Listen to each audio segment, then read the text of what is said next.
मानसिक स्थिति की बात करते हैं तो जितने भी यहाँ आसपास क्लिनिक है और मनोवैज्ञानिक क्लिनिक खुले हुए हैं, एक बार वहां पर आप होके आइए और वहां पर पता करिए कि हमारे समाज के, बहुजन समाज के कितने मनोवैज्ञानिक हैं और रिसीवर के अंदर हमारा व्यक्ति उतरता है, जब बाहर निकलता है उसके मानसिक स्थिति क्या होगी। हमारे बच्चे जब इंस्टीट्यूशंस में जाते हैं उनको माइक्रोस्कोप के अंदर रखा जाता है, उनको ये देखा जाता है कि इनकी मेरिट क्या है। आप पता करिए कितने समाज वैज्ञानिक दलितों पर काम करते हैं, लेकिन उनमें से कितने दलित हैं जो दलितों पर काम करते हैं।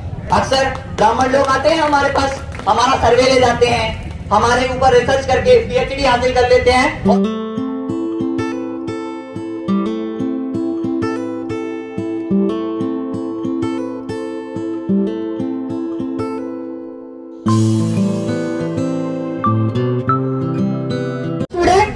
जतिन जी को बुलाना चाहूंगी, आइए और अपनी बात रखिए। बहुत बहुत शुक्रिया। तो सभी को पहले तो संविधान दिवस की जय भीम। तो आज मैं 2 बातें आपको बताऊंगा और बहुत कम शब्दों में कहकर खत्म कर दूंगा अपनी बात। पहली बात तो है कि हमें डॉक्टर रितु के साथ खड़ा क्यों होना है। तो अगर आपको ये बात समझनी हो तो जब हम मेंटल हेल्थ की बात करते हैं, मानसिक स्थिति की बात करते हैं, तो जितने भी यहाँ आसपास क्लिनिक है और मनोवैज्ञानिक क्लिनिक खुले हुए हैं, एक बार वहां पर आप होके आइए और वहां पर पता करिए कि हमारे समाज के, बहुजन समाज के कितने मनोवैज्ञानिक हैं और उनके बारे में पता करिए। तब आपको पता लगेगी कि डॉक्टर रितु के साथ खड़े होने की हमें जरूरत क्यों है। ये मैडम भी जानती होंगी, जब हम काउंसलिंग की बात करते हैं तो हमारे लोग दिखाई नहीं पड़ते हैं। एक ब्राह्मण आपको क्या दिखाएगा, दलित का दर्द क्या है, और ठाकुर आपको क्या सिखाएगा, दलित का दर्द क्या है, उसके दिमाग पर क्या, उसकी मनोस्थिति क्या होती है। आपको क्या पता लगेगा जब सीवर के अंदर हमारा व्यक्ति उतरता है, जब बाहर निकलता है उसके मानसिक स्थिति क्या होगी। हमारे बच्चे जब इंस्टीट्यूशंस में जाते हैं उनको माइक्रोस्कोप के अंदर रखा जाता है, उनको ये देखा जाता है कि इनकी मेरिट क्या है, उनसे पूछा जाता है।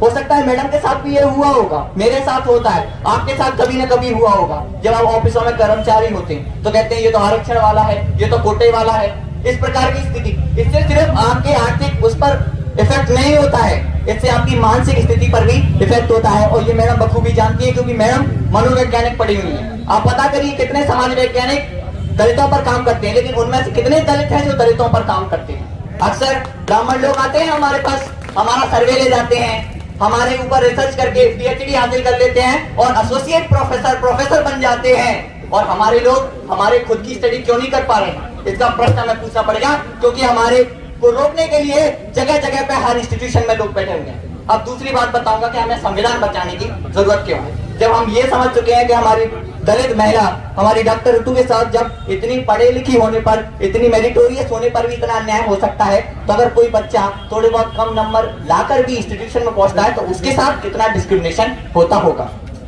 और इस चीज से बचने के लिए हमें संविधान को बचाना जरूरी है। अगर मैं अपने देश को एक दीवार से समझूं कि अगर हमारा देश एक दीवार है और उस देश को बांध कर रखने के लिए जो सीमेंट है वो हमारा संविधान है, हमारे दीवार को बांध करने के लिए जो सीमेंट है वो हमारा दीवार है, और इस दीवार को जो बनाने वाला है, इस दीवार का जो कारीगर है वो डॉक्टर अम्बेडकर है। ये समझना होगा हमें। और डॉक्टर अम्बेडकर का काम कितना कठिन था इसके लिए ये समझिए। एक दीवार बनाने के लिए हमें सारी ईंटें अगर बराबर दी जाए तो दीवार बनाने में बड़ा आसानी होती है, लेकिन इस जो देश की जो ईंटें है ना वो कभी बराबर है ही नहीं है।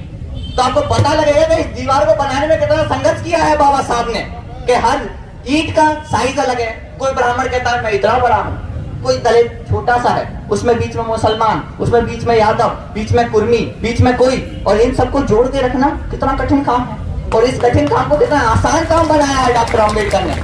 तो उस सीमेंट को बचाना जरूरी है, लेकिन कुछ लोग बीच में आते हैं क्या इस सीमेंट को बदल लेंगे, खड़ी दीवार की सीमेंट को बदलोगे, दीवार गिराओगे, अरे देश मिटाओगे आप लोग, संविधान बदल के देश मिटाओगे।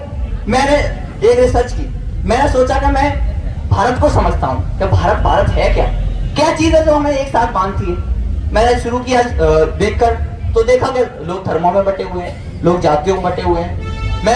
मैंने किसी से नहीं सुना, कोई जब मैं किसी के साथ मिलता हूँ तो कहता हाँ भाई कौन हो, तो बोलता हूँ मैं बोला हिंदू हूँ, बोला हिंदू उसको गर्व भी महसूस नहीं हो रहा है कि मैं हिंदू हूँ। वो ये नहीं कहता ये मेरा भाई है, वो पूछता जाति क्या है, असल बात तो जाति में। तो आप समझिए कितनी साजिश हमारे खिलाफ चल रही है।